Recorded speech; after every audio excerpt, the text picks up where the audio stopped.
आप लोग देख रहे हैं साहस मीडिया न्यूज़ और मैं पवन किशोर कुमार। और अभी हम उपस्थित हैं पश्चिमी चंपारण लोकसभा के अंतर्गत आने वाले रक्सौल विधानसभा क्षेत्र के लक्ष्मीपुर में। और अभी हम मौजूद हैं पूर्व विधायक प्रत्याशी रामबाबू यादव के आवास पे। और यहाँ पे जो इंडिया गठबंधन की तरफ से जो कांग्रेस के प्रत्याशी है मदन मोहन तिवारी, उन्हीं का आगमन होने वाला है, जो यहाँ पे उनके स्वागत के लिए आप देख सकते हैं हज़ारों लोग यहाँ पे मौजूद है। तो खासकर हम रामबाबू यादव से बात करेंगे उनका क्या कहना है। अंकल जी, 18वीं लोकसभा चुनाव की तो बिल्कुल बच चुकी है। 25 मई को चंपारण में चुनाव होने वाले हैं और आप लोग सभी लोग इंडिया गठबंधन के जो प्रत्याशी है कांग्रेस के मदन मोहन तिवारी के स्वागत में आप लोग मौजूद हैं। तो इस पर क्या प्रतिक्रिया देना चाहेंगे? पहले क्या प्रतिक्रिया देंगे? मदन मोहन तिवारी चुनाव जीतेंगे, है ना। महागठबंधन यहाँ चुनाव जीतेगा, है ना। और ये जो भारतीय जनता इंडिया गठबंधन की तरफ से नारा लगाया जा रहा है अब की बार 400 पार है, वो 400 पार का डीजल हो जाएगा, 400 पार का जो है सो सरसों तेल हो जाएगा। बिहार के मुख्यमंत्री 4000 पार कह दिए हैं तो 4000 का गैस सिलेंडर हो जाएगा, है ना। जवान फिसल गए थे हैं, तो इन लोगों का तो जमाने ना फिसलता है, दूसरा क्या है, फेंकू लोग है ना। बेरोजगारी मिटाना है ना। अंकल जी, कांग्रेस से उम्मीदवार है मदन मोहन तिवारी जी, और भारतीय जनता पार्टी की तरफ से कहा जा रहा है कि जिस पर तरह कांग्रेस इकलौती पार्टी है जिसने 1984 में 400 आंकड़ा पार किया था, तो इस बार इंडिया गठबंधन की तरफ से जो नारा लगाया जा रहा है अब की बार 400 बार, तो कितने सहमत है इसको लेकर? आपके चैनल को धन्यवाद। शायद आप भूल गए हैं कि मोदी जी अब जितने सभाओं में अभी आए थे इस नारा को भूल गए हैं। उनको पता चल गया है कि अब बिहार की जनता झांसे में नहीं आने वाली है। उनके जुमलों का अब हद हो चुका है, सारा जग जाहिर है, सभी जुआ सब जान गए हैं कि ये सिर्फ मंदिर मस्जिद पर बोलते हैं, ये मोगल पर बोलते हैं, बाकी इनके सिवा इनके पास कोई विजन नहीं है। न चाहे वो कारपोरेट में हो चाहे किसी तरह का जुआओं का समस्या हो, अब वो विकास के मुद्दा पर सिर्फ बात ही नहीं करना चाहते हैं। इसलिए अब सभी लोग इस बात को जान चुके हैं। 400 नारा वाला बोलने वाला बयान तब बदल दिए हैं। अब पिछले जो चुनाव हुआ है पता करवा लीजिए कि वे अब निश्चित रूप से फ्लॉप हो गए हैं। मोदी जी अपने रैलियों में कह रहे हैं कि हमारी सरकार मजबूत है, हमने जम्मू कश्मीर आर्टिकल 370 का हटा दिया, 3 तलाक का मुद्दा खत्म कर दिया, राम मंदिर का समाधान कर दिया। इस पर क्या कहना चाहेंगे? ये अपने रैलियों में संबोधन करके जनता को कह रहे हैं। बिल्कुल, इसके अलावा उनके पास कोई मुद्दा नहीं है, कोई विजन नहीं है। मोदी जी बस जुमलों की सरकार है, जुमलेबाजी करते हैं।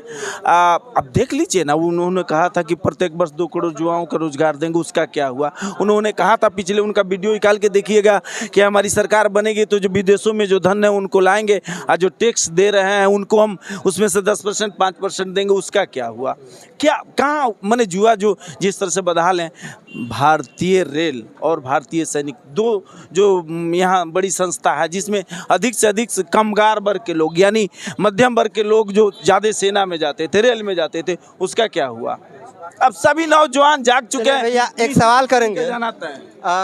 मनीष कश्यप चुनाव लड़ रहे थे जो बीजेपी में शामिल हो चुके हैं, और वो क्षेत्र में भ्रमण करके कह रहे थे कि बीजेपी सबसे अधिक मजबूत कहाँ है तो चंपारण में, और सबसे अधिक भ्रष्टाचार कहाँ है चंपारण में। आप इससे कितना सहमत है? भ्रष्टाचार है चंपारण में? देखिए, भ्रष्टाचार तो है।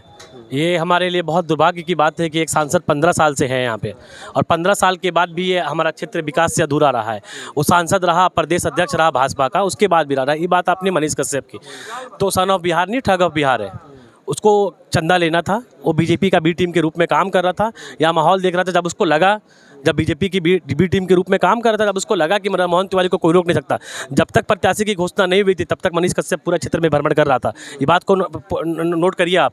जैसी प्रत्याशी की घोषणा हुई और एंटी इनकम्बेंसी है संजय जायसवाल के खिलाफ, उसको लगा कि अब प्रत्याशी कहीं लड़ाई में नहीं है, तब जाके मनोज तिवारी ने ज्वाइन कराया। इससे पहले भी मनोज तिवारी उनके घर पे आए हुए थे जब वो बी टीम में काम कर रहा था तो फिर कैसे होता? उस सन ऑफ बिहार नहीं है, ठग ऑफ बिहार है। उसने सांसद जी को 15 साल के कार्यों के बारे में बात किया, उसमें खासकर वो जो डॉक्टर संजय जायसवाल है उनका कहना है हमने 15 वर्षों के कार्यकाल में आरओबी बनाया, रेल ओवर ब्रिज, सुगौली में, बेतिया में, रक्सौल में। इस पर क्या प्रतिक्रिया? इंजीनियरिंग का छात्र हूँ और राष्ट्रीय सचिव हूँ राष्ट्रीय जनता दल में, युवा राजद में।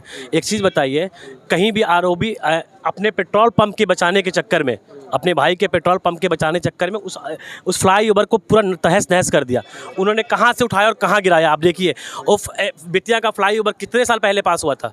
मैं भी 12 साल से राजनीति में हूँ। रघुवंश बाबू के टाइम में पास हुआ था जब वो ग्रामीण विकास मंत्री थे। उसके बाद उसी विकास के चक्कर में, उसी व्यक्ति के, एक सिंगल व्यक्ति के चक्कर में वो पूरा आरओबी का काम रुका रहा। कितनी परेशानियाँ झेली बेतिया के लोगों ने, पश्चिमी चंपारण के लोगों ने। अब लड़ाई कहीं नहीं है। आप वाल्मीकि नगर उठाइए, बेतिया उठाइए, पश्चिमी चंपारण, पूर्वी चंपारण, वैशाली, सीवर, आप कहीं भी उठाइए। जो हाल पिछले साल इंडिया गठबंधन 39 सीटें हारी थी, कहीं ऐसा ना हो कि 40 सीट हारना पड़े बीजेपी को इस बार। आप ही ध्यान रखिए। बहुत बुरा हाल है इस बार। आप मोदी के रैलियों में लोग नहीं आ रहे हैं, लोग घर से वोट निकलने नहीं जा रहे हैं। कहाँ है आपका जो बेस वोट होता है उसका वोट नहीं मिल रहा है मोदी को। अंकल जी दुबे जी हैं, बेतिया कांग्रेस के अध्यक्ष हैं, पश्चिमी चंपारण कांग्रेस के अध्यक्ष। अंकल जी, एनडीए गठबंधन तरफ से कहा जा रहा है कि मोदी नीतीश संग बिहार, अब की बार 40 सीट हमार। मोदी का जो एनडीए का जो गठबंधन है उसका पूरे देश में हवा फैल कर गया है। अब इंडिया गठबंधन का हवा चल रहा है पूरे देश में, बिहार में, उत्तर प्रदेश में।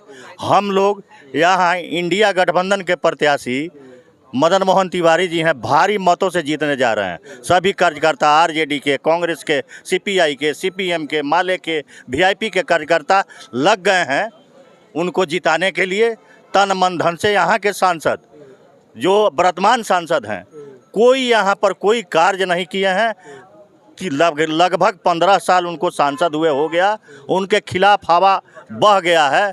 अब की बार इंडिया की सरकार। विधानसभा में हम लोग यहाँ इकट्ठा हैं। आप विकास देखिए, क्या विकास हुआ है एनडीए गवर्नमेंट में, एनडीए के सरकार में क्या विकास हुआ है, जरा हमको बतलाइए। आप भी बतलाइए। हम तो पश्चिमी चंपारण जिला कांग्रेस कमेटी के अध्यक्ष। हम तो नहीं बताएंगे, डॉक्टर संजय सर अपने बातों को रख रहे हैं, जनता बताएगी। अब झूठ साँच बात रखने से, फेंकू बात रखने से, अफवाह फैलाने से इसका कोई आवश्यकता है क्या? अफवाह फैलाते रहिए, जनता जग चुकी है। परिवर्तन का लहर चल रहा है। यहाँ इंडिया गठबंधन का उम्मीदवार, कांग्रेस के उम्मीदवार मदन मोहन तिवारी भारी मतों से जीतने जा रहे हैं। मदन मोहन तिवारी पूर्व विधायक भी रह चुके हैं सदर बेतिया से, तो इस बार उनको लोकसभा क्षेत्र का टिकट मिला है पश्चिमी चंपारण लोकसभा क्षेत्र से, तो कितना मजबूत मान रहे हैं?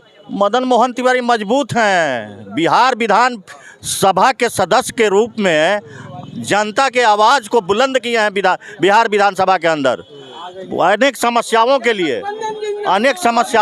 आप देख सकते हैं कि जो मदन मोहन तिवारी हैं, जो पश्चिमी चंपारण लोकसभा से कांग्रेस से जो प्रत्याशी है वहाँ पे मौजूद है। गठबंधन जिंदाबाद जिंदाबाद जिंदाबाद, तिवारी जिंदाबाद, दिखाइए जिंदाबाद, तिवारी जिंदाबाद जिंदाबाद जिंदाबाद, कांग्रेस पार्टी जिंदाबाद जिंदाबाद जिंदाबाद। हमारा सांसद कैसा हो? तिवारी जैसा हो। हमारा सांसद कैसा हो? मदन मोहन तिवारी जैसा हो। तिवारी मत घबराना, तेरे पीछे सारा जमाना, तिवारी मत घबराना, तेरे पीछे सारा जमाना।